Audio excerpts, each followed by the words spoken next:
Minister giving a big speech on tackling extremism. That was meant to happen not necessarily this week, and I wonder whether he's brought it forward, what he wants to say in the wake of the Rochdale by-election. As for what's in it, I'm told it's going to be quite punchy, but what is he going to actually say? Is he going to talk about more legislation about marches? Is he going to ask for a police crackdown on protests? I just simply don't know what the detail is. Now, as you can see, it's beginning to rain a bit. I'm going to have to get my brolly out to save my haircut. It's beginning to rain a bit, but he will make the statement outside. If it continues to rain, as we understand it, he'll make it inside. We're going to get him about 5:40 on camera. So the Prime Minister to make what is going to be a significant statement. It's not calling a general election as we understand it, but in response to what has been going on in the country over the past few weeks. Yeah, as you say, certainly got the rumour mill going, hasn't it? And you mentioned Rochdale there, unusually of late, when it comes to the fallout from... you get your brolly, Beth. I'm just going to get my brolly, Jonathan. If you carry on, I'm listening, sorry. As long as you're listening, Beth, that's all I need to know. I'm back. You mentioned, well done. You mentioned Rochdale there, and unusually of late, when it comes to the fallout from a by-election, the focus is more on Sir Keir Starmer than it is on Rishi Sunak. Absolutely. I mean, the win of George Galloway was a real body blow to Keir Starmer and to Labour. You know the chaos around the Rochdale by-election. Azhar Ali, the Labour candidate, was suspended. Labour withdrew the support, but his name was already on the ballot. It's been a very divisive campaign. He was Labour support withdrawn for anti-Semitic comments Mr Ali had made, and this helped the George Galloway campaign. When he won that by-election with nearly 6,000 majority, he said, Keir Starmer, this is for Gaza, and he made it very clear in his victory rally that he was going to use his platform as an MP returning to the Commons to campaign, to be the voice, if you like, for Palestine as he would see it, to really use megaphone politics, if you like, to put Keir Starmer under as much pressure as possible over this matter. And as one very senior Labour figure said to me today, it's a bad day for democracy when George Galloway gets a platform in their view. I'm sure George Galloway would say that the public are thoroughly fed up with Labour and their approach to the conflict, the Israel-Hamas war. That would be his argument. But the upsum of all of it is it's deeply uncomfortable for Labour. It's a seat that they think that they would have won had they not had to withdraw their support from the candidate. I guess the bigger question is, what would the knock-on effect be? George Galloway, in his acceptance speech, said that the tectonic plates are shifting, that this was a moment, a movement in scores of other constituencies where the unhappiness over Labour's handling of what is going on in Gaza would really begin to boil up. But I think the view within Labour HQ is that despite this devastating loss, and it no doubt is, that in a series of by-elections there have been huge swings to Labour, that this result, in the words of one person that works in Keir Starmer's office, was an anomaly, but it's deeply uncomfortable, and there is no doubt that the arrival of George Galloway in Westminster will just up the ante on the sort of divisive politics and divisions we have seen over the Israel-Hamas war. And the divisions in Westminster, you see, are playing out in communities across the UK. There's lots of MPs that think that we should all take the temperature down. So it'd be very interesting to see how the Prime Minister responds to that. I mean, some people would say that this is also political posturing from a Prime Minister that has had terrible luck in recent by-elections. Labour been absolutely mullering them in by-elections, and he perhaps wants to capitalise on the misfortunes of his rivals. But we'll have to see what he says, Jonathan, in about half an hour.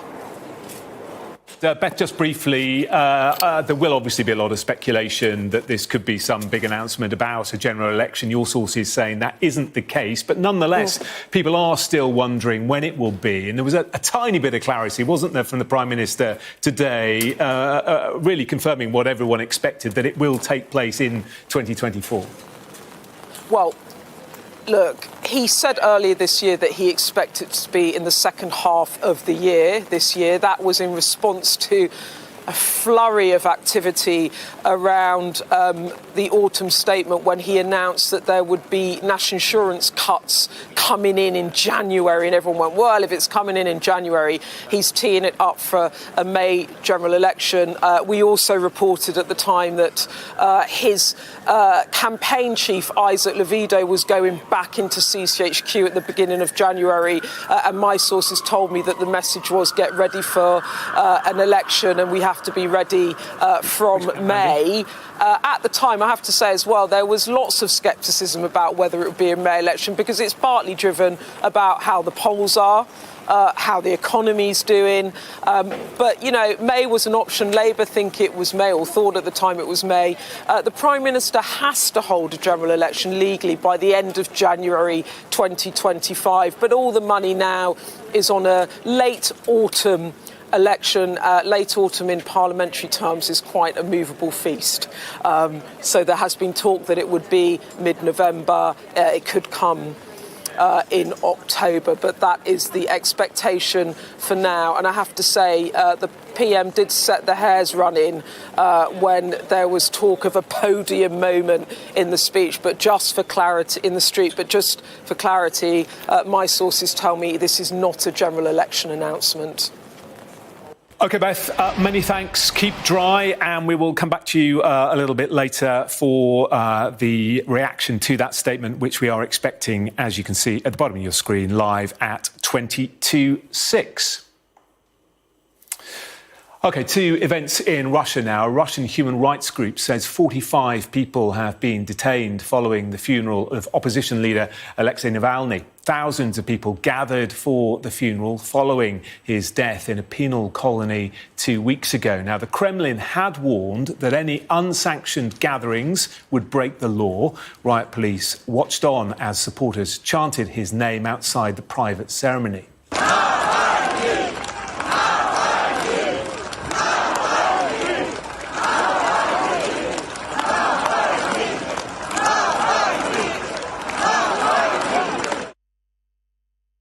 Our international correspondent, Alex Rossi, is here in the studio with me, lived in Moscow, of course, for many years. Alex, just talk through what happened today at the funeral. Well, I mean, it was clearly a very sombre event for Alexei Navalny's family and also his supporters. We saw actually very large numbers of people coming out. We saw huge queues of people lining the streets. This is, of course, where the funeral procession would go. And actually, until kind of late mid-morning, it wasn't clear whether or not the authorities were going to release the body of Alexei Navalny and whether or not there even was going to be a funeral. But we did see thousands of people turn out in support. That in itself is not just a sign of respect for the opposition activist. It's also an act of bravery as well. The Kremlin had said that any unsanctioned protests would be unlawful. People could possibly face arrest. We're hearing from human rights groups, as you were just saying, 45 or so arrested, but some danger to them. Later in the morning, we then saw the coffin enter the church, very distinctive 5 onion domes on top of the building. And we should warn you that although there was no filming allowed inside or sanctioned by the authorities, members of his team did manage to get some photos out, and it was an open casket. But inside the church, we saw his supporters paying respects by laying flowers. Now, an interesting point here is that ordinarily in Russia, even number of flowers are reserved only for funerals. But in this case, they were laying odd number flowers because he was still living. The symbolism, of course, that his spirit, his resistance still lives on. Now, after the service, the coffin was taken to the cemetery. This is a cemetery on the outskirts of Moscow, on the banks of the Moskva River. And there we saw perhaps the most poignant moment, really. His family remember.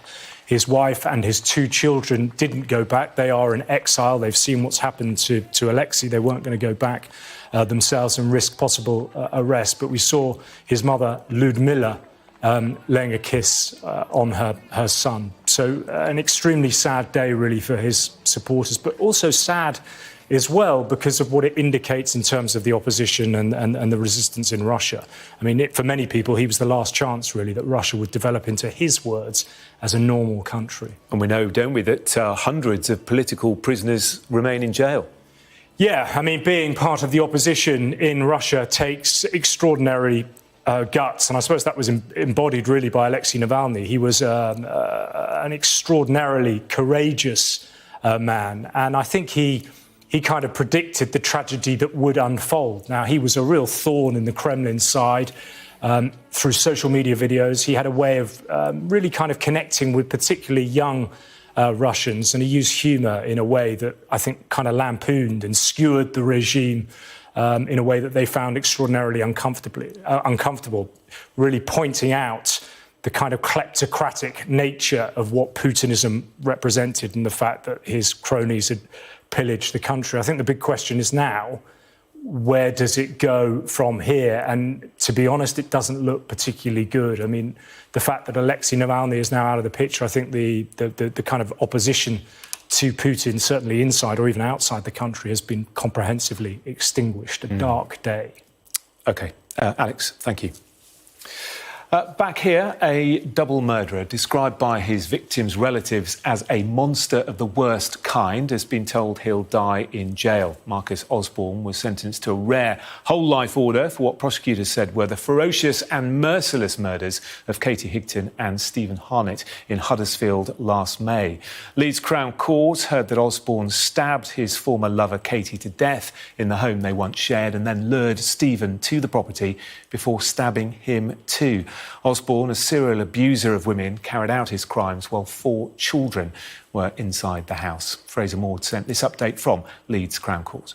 Today he received that whole life term. As that was passed down, there were cries from the gallery of "I hope you rot in hell," and as he was led from the dock to begin his whole life term, he made a derogatory remark about one of his victims, Stephen Harnett. Now, after the sentencing had been passed down, the families came out to pay tribute to the 2 people that they had lost. And also Stephen Harnett's family said that the police have not done enough. They say that they are failing to protect the most vulnerable people in society, that they need to take more seriously and act with more due care and attention and urgency and efficiency when it comes to reports of domestic abuse. They said that they couldn't believe that a man who had a history of domestic violence against women, a history of other violent acts, he'd already been sentenced 12 times, convicted 12 times for 27 other offences prior to this. And they said that a warning about such a man from someone who knew him as well as his former partner should have been taken more seriously, and the police should have done more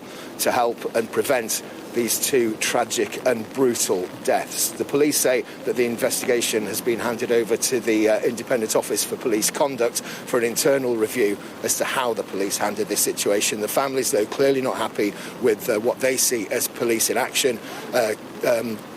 Marcus Osborne has been let down. He will now begin a prison term that will see him spend the rest of his life behind bars.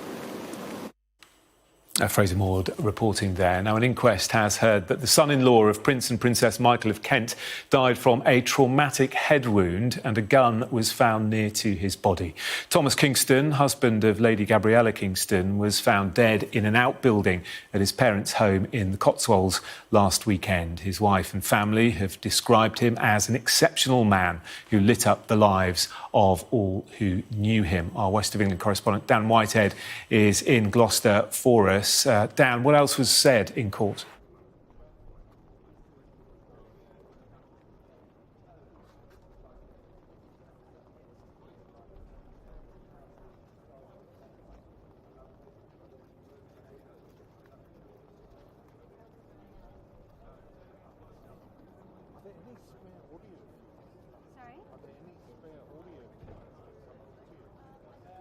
So we've all plugged into the box.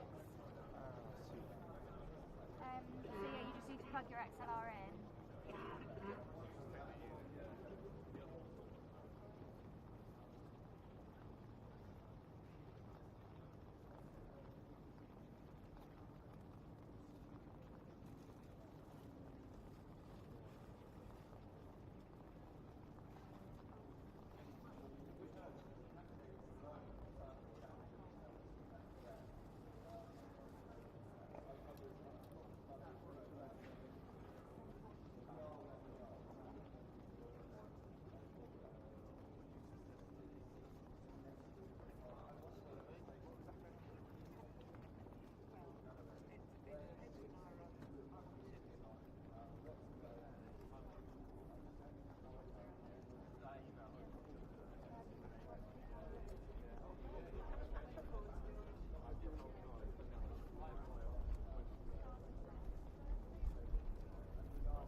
This camera's live. You know if I'm over? It's live. Give us all right. It should be, yeah.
statement, not a statement calling a general election. So just confirmation there. That is the sign to me that this is not a statement about a general election. But I told you that earlier, although some MPs got very, very agitated when they heard there was a Prime Ministerial statement in the street, simply because it only really happens when Prime Ministers call elections or they're coming out to resign. The last one I remember was in 2017, and that was when Theresa May called that snap general election that went so badly wrong for her. As I understand it, this speech is going to be about something that the Prime Minister, I'm told, cares very deeply about. I think it will be along the lines of protecting democracy. He has been thinking, apparently, for a while about doing a speech about tackling extremism. There was a discussion in Number 10, as I understand it, this week about the contents of that speech. Michael Gove, I think, was told to go away and do some work and research around it. There was talk about whether this was not the time, given the divisions in our communities over the Israel-Hamas war. You've seen the marches and some of the divisions around the pro-Palestinian protesters and the way it makes some in the Jewish community feel. You've seen within political parties these rows over Islamist language or anti-Islamist language, as many thought it was, of Lee Anderson making remarks about the London Mayor Sadiq Khan, and you've also seen it in terms of the Rochdale by-election, where the Labour candidate had the support of the party withdrawn after leaked recordings showed him making anti-Semitic remarks in a private speech. So it has been a divisive few weeks here in Westminster, as the tensions over this ongoing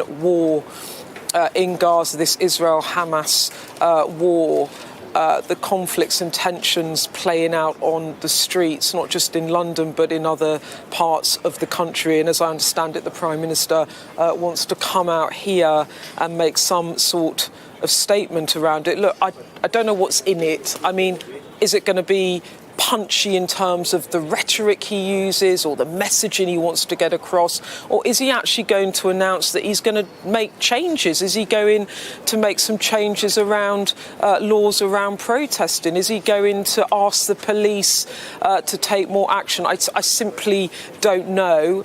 We've told that it is a speech that's important to him, that it's going to be punchy, and we're expecting to hear from him, Jonathan, in about 5 or 6 minutes at 5:45. OK, Beth, thank you very much. We will return to you once that statement has been made. Get your thoughts and analysis on it. As Beth was saying, the lectern has now been placed outside. It is rather wet and miserable in Downing Street, dark as well, and yet the Prime Minister seems intent on making that statement outside rather than in the briefing room inside Number 10. Well, let's bring in Chris White, former Special Advisor to William Hague, and also Greg Cook, former Head of Political Strategy for the Labour Party. Good to have you both with us. Chris, let's come to you first. As always, the rumour mill goes into meltdown, doesn't it, when an announcement of this kind is made? Yeah, absolutely. And as Beth said, the fact that the Prime Ministerial seal was on the lectern rather than the Conservative Party logo was, I think, a sigh of relief went round the Conservative Parliamentary Party. But I think that was always likely, given the complete lack of notice.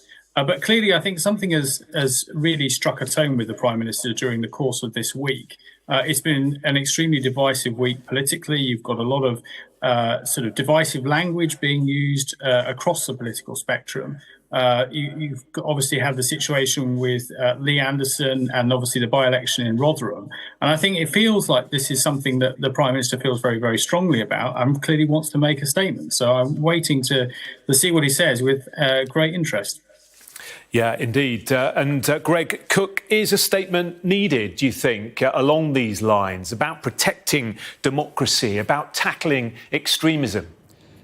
Well, we'll obviously wait and see what he has to say. I suppose, we've had a few days when, the news has been dominated by these big personalities from the fringes of politics, Lee Anderson, George Galloway and so on. Today, Keir Starmer is clearly on the back foot after the Rochdale result. So it may just be, from a political tactical point of view, that he just sees an opportunity to come to the fore, to seem to be prime ministerial, to kind of rise above all the unpleasantness and the intimidation people have been talking about in the by-election and so on. So that might be the agenda. I think also, the bigger challenge he faces as leader of the Tory party is the conflict he has between trying to bring those defectors to reform back on board, which are a growing number, and the diametrically opposed views which they have compared with those who've switched to Labour and to many of those who are sticking with the Tory party. There's obviously a lot of internal pressure to do things that are going to kind of mollify the reform element. Maybe this is an indication that he sees there's more kind of benefit in portraying himself as a more of a centrist figure and trying to distance himself from those more extremist elements. OK, gentlemen, we will return to you to get your thoughts on what the Prime Minister has said once he has delivered that statement outside the famous door of number 10 Downing Street. Beth is there waiting for us. What more are you hearing, Beth? Well, as I what a shame. We have lost. We seem to have lost. Are you still there, Beth?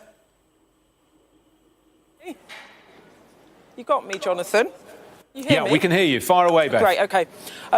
Well, I was just saying, is he actually going to announce some material changes to policing, new bans on marches, etc.? As I understand it, it is not about that. So I'm not expecting any new laws, any announcements on banning marches. I think rather what he wants to do, as I was saying, was the Prime Minister feels very strongly about this, that while we live in a diverse country, he himself a practicing Hindu, that he wants British values to be reinforced. And I think what he will try and do after all of this divisive politics and this Rochdale by-election, which has come out with George Galloway winning as all the main parties really became lost in the race, Labour having to withdraw their support from Akbar Ali over anti-Semitic comments he made, and the row around Lee Anderson over what many people thought were Islamic and racist remarks against Sadiq Khan, something that Mr Anderson denies, but nevertheless the Prime Minister suspending him from his party. I think what Rishi Sunak is going to try and do in a matter of minutes is a call for unity from this podium. I guess in these torrid times and a Prime Minister struggling to make his mark and move the polls, maybe he sees an opportunity in all these divisions to come out and try and rise above the fray and make a call for political unity. He probably thinks that he can have more authority doing this than Keir Starmer can at the moment, given what's just happened in the Rochdale by-election. I think tone is going to really matter. Will the Prime Minister bring water or a petrol? He's coming out, let's listen in.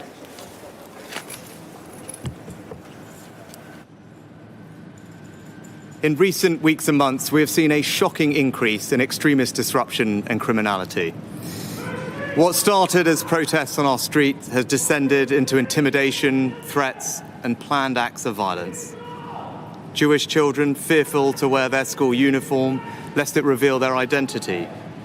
Muslim women abused in the street for the actions of a terrorist group they have no connection with. Now our democracy itself is a target. Council meetings and local events have been stormed. MPs do not feel safe in their homes. Long-standing parliamentary conventions have been upended because of safety concerns. And it is beyond alarming that last night the Rochdale by-election returned a candidate who dismisses the horror of what happened on October the 7th, who glorifies Hezbollah and is endorsed by Nick Griffin, the racist former leader of the BNP. I need to speak to you all this evening because this situation has gone on long enough and demands a response not just from government, but from all of us. Britain is a patriotic, liberal, democratic society with a proud past and a bright future. We're a reasonable country and a decent people. Our story is one of progress, of great achievements and enduring values. Immigrants who have come here have integrated and contributed. They have helped write the latest chapter in our island story. They have done this without being required to give up their identity. You can be a practicing Hindu and a proud Briton as I am, or a devout Muslim and a patriotic citizen as so many are, or a committed Jewish person and the heart of your local community, and all underpinned by the tolerance of our established Christian church. We are a country where we love our neighbours and we are building Britain together. But I fear that our great achievement in building the world's most successful multi-ethnic, multi-faith democracy is being deliberately undermined. There are forces here at home trying to tear us apart. Since October the 7th, there have been those trying to take advantage of the very human angst that we all feel about the terrible suffering that war brings to the innocent, to women and children, to advance a divisive, hateful ideological agenda. On too many occasions recently, our streets have been hijacked by small groups who are hostile to our values and have no respect for our democratic traditions. Membership of our society is contingent on some simple things: that you abide by the rule of law, and that change can only come through the peaceful democratic process. Threats of violence and intimidation are alien to our way of doing things. They must be resisted at all times. Nearly everyone in Britain supports these basic values, but there are small and vocal hostile groups who do not.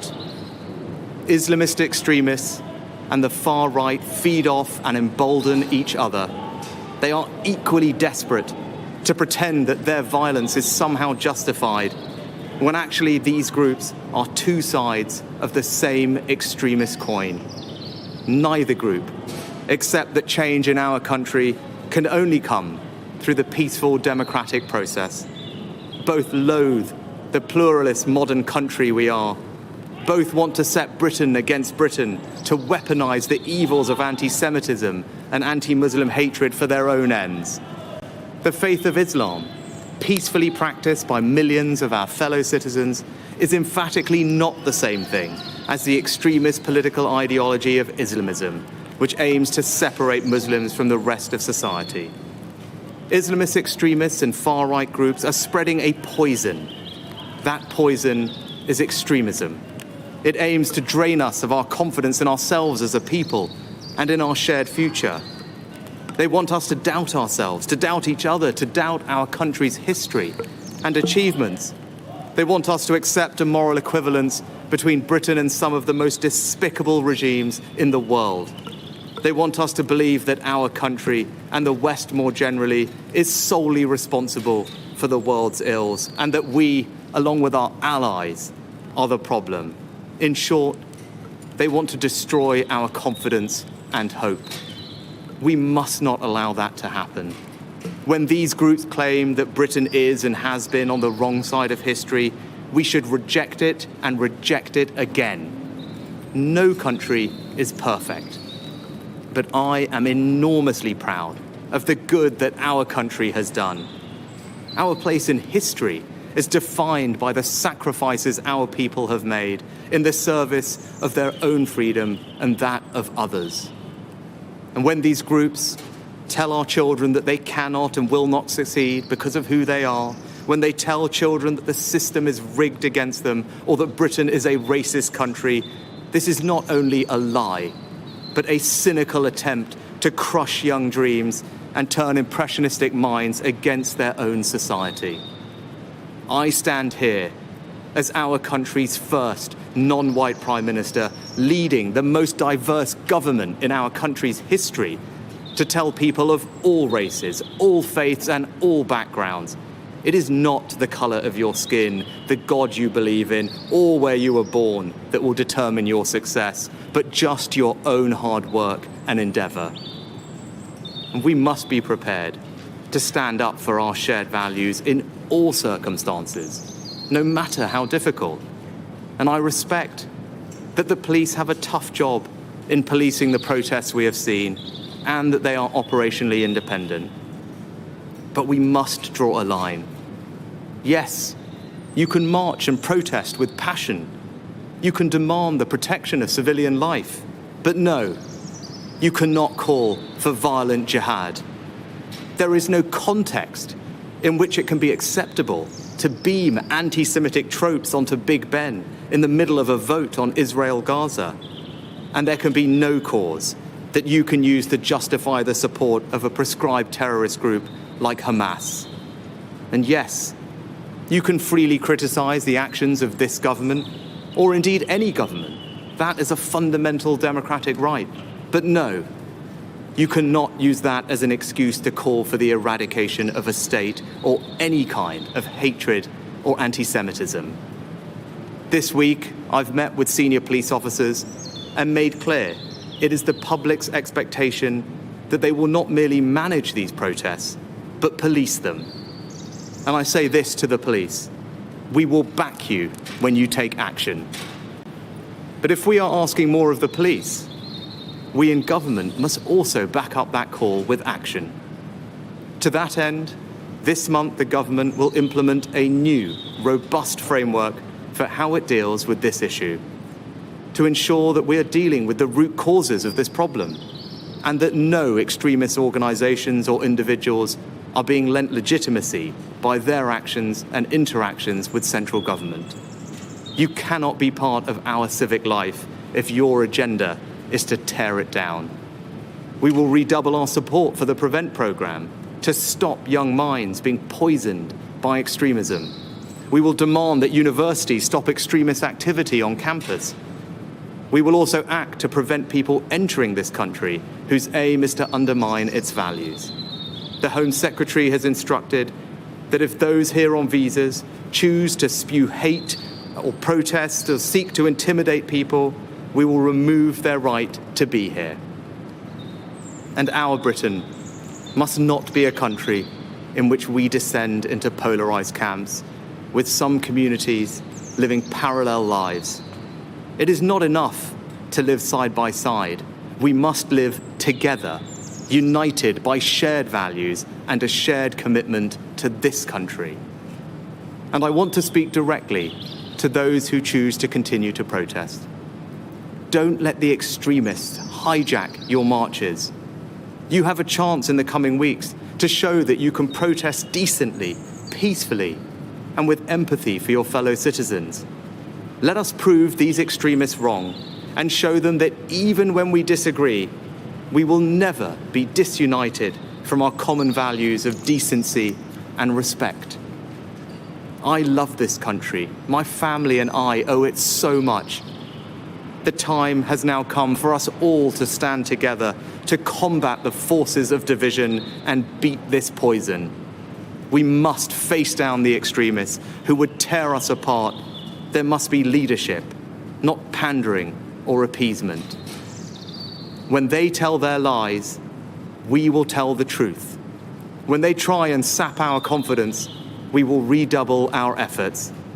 And when they try and make us doubt each other, we will dig deeper for that extra ounce of compassion and empathy that they want us to believe doesn't exist, but that I know does. If we do that, we can build on our great achievement in creating today's Britain, a country of kind, decent, tolerant people. We can make this a country in which we all feel a renewed sense of pride. This is our home. So let us go forward together, confident in our values and confident in our future.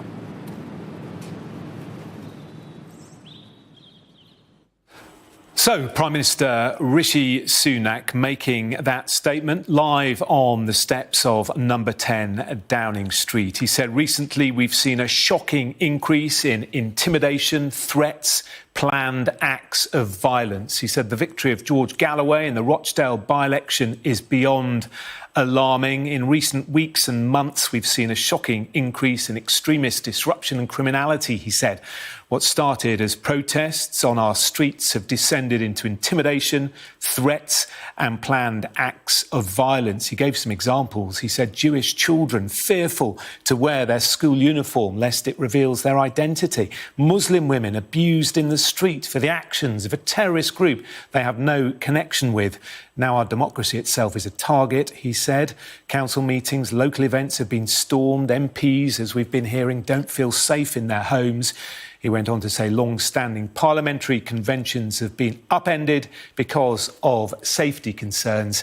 And he said it is beyond alarming that last night the Rochdale by-election returned a candidate that dismisses the horror of what happened on October the 7th, who glorifies Hezbollah and is endorsed by Nick Griffin, the racist former leader of the BNP. Well, let's go to Downing Street. Our political editor, Beth Rigby, is there, was listening to every word that the Prime Minister had to say. Before he spoke, Beth, you said that his tone was going to be very important. What did you make of that?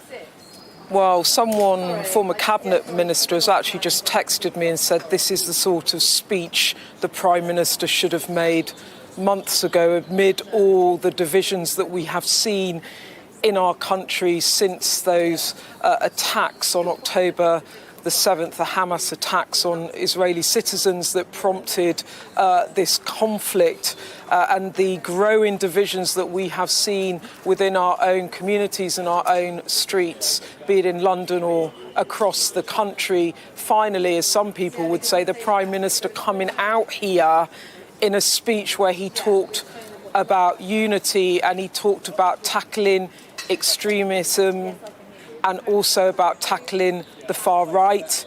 He talked about fighting against anti-Muslim hate speech and also about fighting against anti-Semitism. He talked in that speech there. He said, I love this country. And he talked about coming together to beat the poison of these divisions. So really a Prime Minister there after the Rochdale by-election telling us he found that result horrifying, saying, if you like, trying to lift it all above the fray and talking about the country coming together. He talked about his own background, about diverse faith, but about British values. He said at one point, it's not the colour of your skin or where you worship that determines how you should get on in this country, but rather how hard you work. So in terms of actual policy, though, as I said, there wasn't any new laws, etc., but he did talk about a new robust framework that he wants to put together to how to deal with these issues, to ensure we are dealing with the root causes of problems and that no extremist organisations or individuals are being lent legitimacy by their actions and interactions with central government. So that looks like a Prime Minister there that's talking about putting together a new framework or updating a framework about tackling extremism. So no new laws, but clearly he wants to look at it again. But broadly, I'm just checking my notes, see if I've missed anything out. I think what that was I said earlier, didn't I, that the Prime Minister, he wanted to make this speech about extremism and tackling extremism. And he had discussions in Downing Street about that. And he obviously decided that the Rochdale by-election, that now was the time. Both political parties have been having difficulties with this.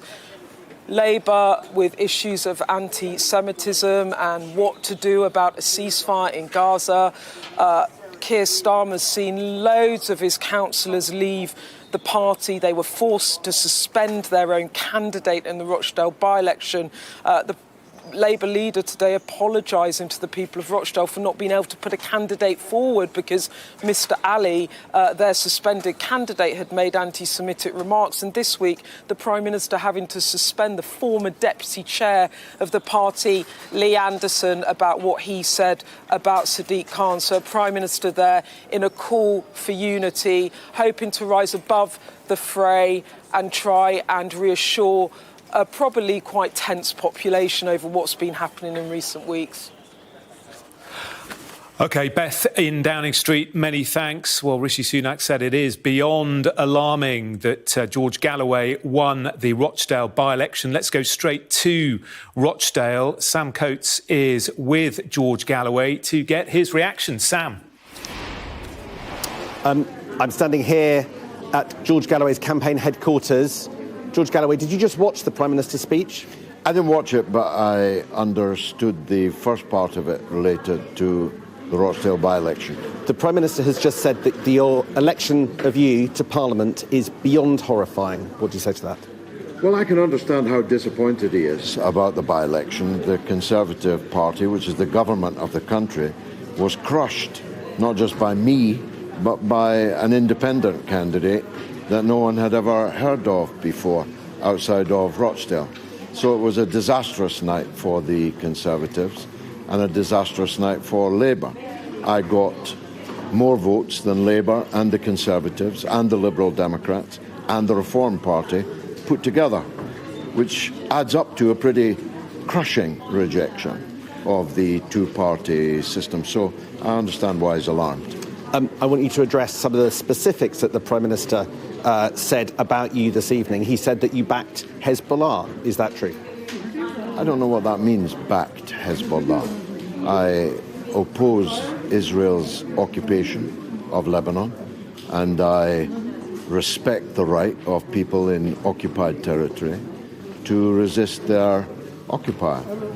And I've done so since Hezbollah was formed and Israel occupied much of Lebanon, right up to the Litani River, regularly bombing Beirut and so on. So I'm not sure what business that is of his, because you see, Hezbollah are a terrorist organisation. Actually, they're part of the government of Lebanon, a country with which we have sovereign diplomatic relations. I had this debate with Sky's Anna Botting in 2006. It's quite an epic clip. You should watch it. More than 100 million people have. They said all these things about me in the by-election. And in the by-election, it was them that got crushed in the democratic process. So I'm not sure why he would reheat it now. The Prime Minister is saying that you are... This is God. We're talking about little Rishi Sunak in the fag end of his prime ministership. Don't talk to me as if he's come down from the mount with tablets of stone. The things that he says are somehow meant to awe me. They may awe you, they don't awe me. A lot of people have just watched what the Prime Minister said. This is your opportunity to respond to what he said. Well, he says that there are forces here at home trying to tear us apart. He is implying you are a divisive figure. You have run an election campaign that has tried to appeal, particularly, not entirely, to one section of the community. Who won the election? Me or Rishi Sunak? I've got the democratic mandate here, not Rishi Sunak. He didn't even come second. He was lucky to come third. So don't put to me statements made by Rishi Sunak as if I'm supposed to be impressed by them. He don't impress me much. We at Sky have spent some time today on the streets of Rochdale, and there are people who say that they feel intimidated by people like you and the people that have supported you. I have just and they have pointed out that you have concentrated your campaign on foreign affairs, and they worry that Rochdale will not be the winner. That's my answer to you. I was just elected with a thumping majority by the electorate in Rochdale. That's all that matters to me. So why are there people on the streets of Rochdale today worried? Well, people voted yesterday, and they voted for me. Why is that difficult for you to grasp? Why are there people on the streets worried? There may be people who didn't vote for me who are worried, but the majority, the thumping majority, voted for me. I've got the mandate, and I'm going to the House of Commons with it. And it's a mandate, you think, to do what? Because there are people that listen to what you say about whether or not Israel has a right to exist, what you say about what many Jewish people think are threatening slogans. We had this conversation last night. Why are you reheating it? Because in the light of the Prime Minister's Don't keep statement. telling me about the Prime Minister as if he was Moses. Do you not respect the Prime Minister? Do I respect the Prime Minister? I despise the Prime Minister. And guess what? Guess what? Millions and millions and millions of people in this country despise the Prime Minister. I don't respect the Prime Minister at all. What are you planning to do next week when you arrive in Parliament? Well, I'm meeting the Speaker on Monday morning, and then I'll be introduced and sworn in. I'll be escorted by the Right Honourable David Davis MP, former Deputy Leader of the Conservative Party. I don't know why he would do that if he thought I was the kind of man you're clearly implying that I am. David Davis is one of the great parliamentarians of today and this age. And I'll be taking my seat in the House of Commons and speaking for the people of Rochdale. That's what I was elected to do. And what is your message also to Keir Starmer? My message to Keir Starmer is that the skids are under you in scores of Labour seats up and down the country because you've lost the trust, you've lost the confidence of millions of your traditional loyal voters. Now, we have now had an election where two of the candidates have alleged intimidation.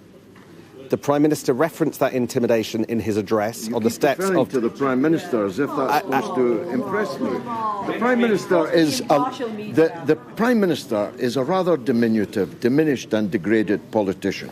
He made a party political statement. I don't care about Rishi Sunak's attitude. What I care about is that the returning officer, a man of unimpeachable integrity, I'm sure you'll agree, declared it a free and fair election and me as the winner, and Rishi Sunak as one of the crushed two big parties in the state. So why are two candidates... Keep repeating the same questions to me because I have other people to talk to. So let's make this the last one, shall we? We've got a party to deal with. Allegations of intimidation, allegations that your supporters intimidated other candidates. Five times you've said that. The returning officer declared it last night. You were there as a free and fair election and me as the winner. And the Electoral Commission today have said that they're going to look and talk to the parties. Have to just suck it up. I won the election. George Galloway, thank you very much indeed. That was George Galloway with his supporters now shouting bye-bye. Live on Sky News with his first reaction to the address by the Prime Minister. You can see some of the reaction to the way that George Galloway has responded to the Prime Minister's speech, to that extraordinary Friday night address on the steps of Downing Street. And you can see some of the atmosphere that I think the people of Rochdale have experienced themselves during this by-election over the last few days. Whistle politics from our establishment politicians.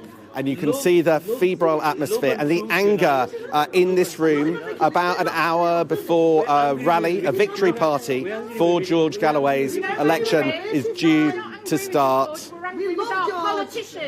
And you can hear the raw emotion addressed at other politicians and at others that criticise them. I think you've got in this room a flavour of the politics right now in Rochdale that this constituency has been witnessing for the last few weeks. This will, I think this, and you can see the way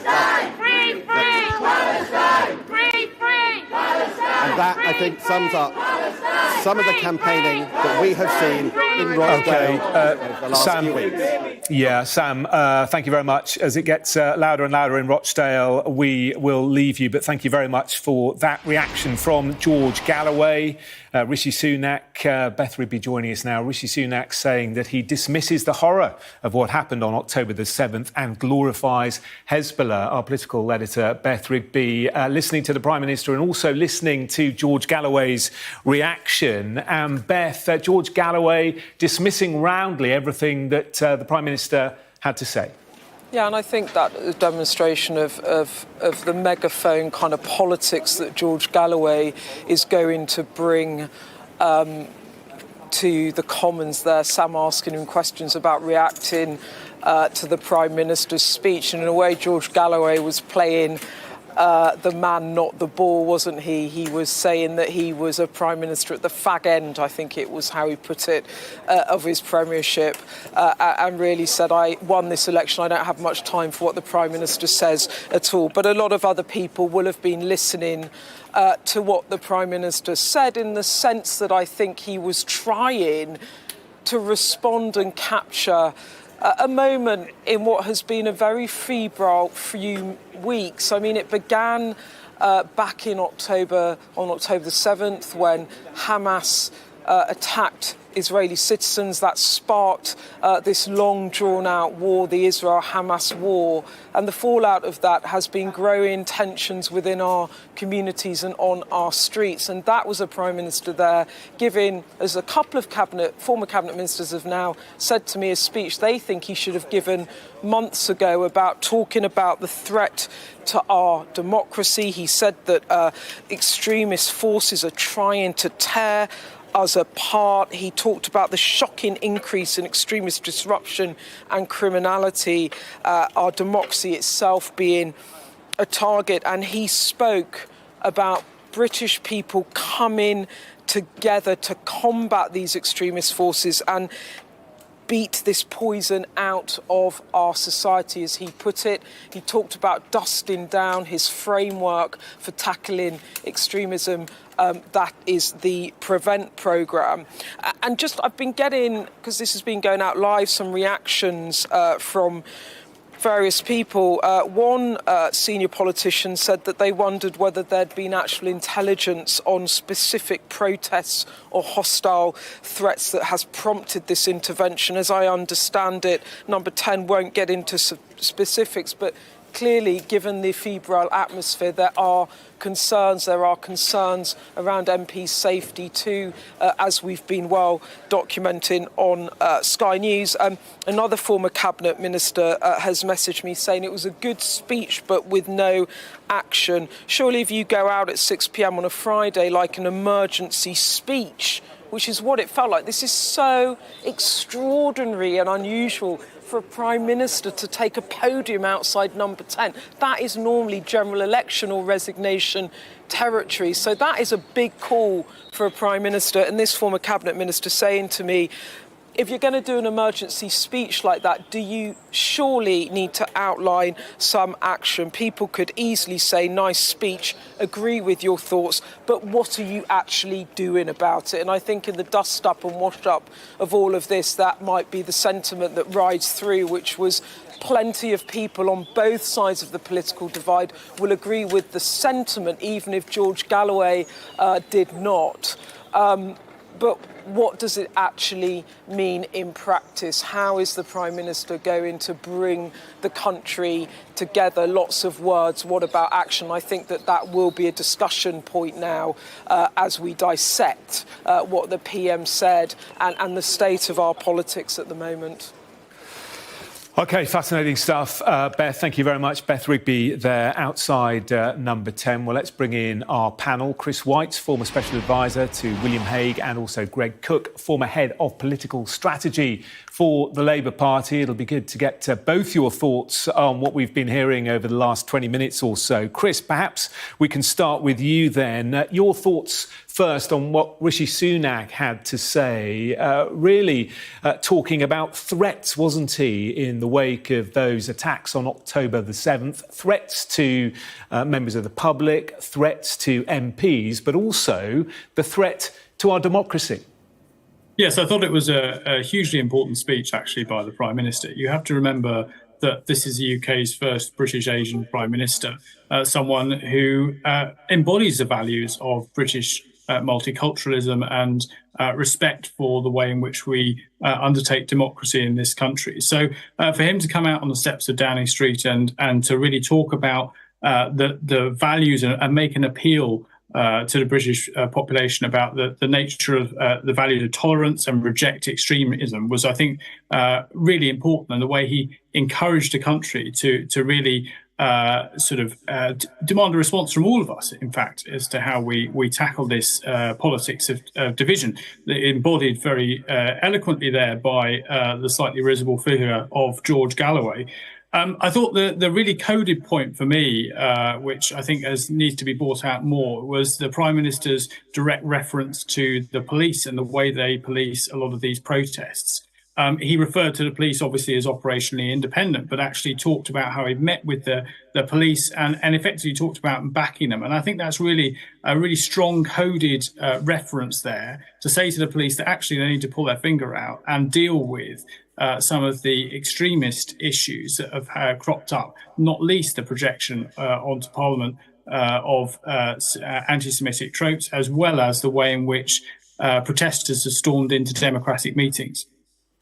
That is going to be the criticism, isn't it? As Beth was highlighting there, that we all agree that things perhaps are getting out of hand, but there was no concrete action there. There was no announcement of new legislation, for example.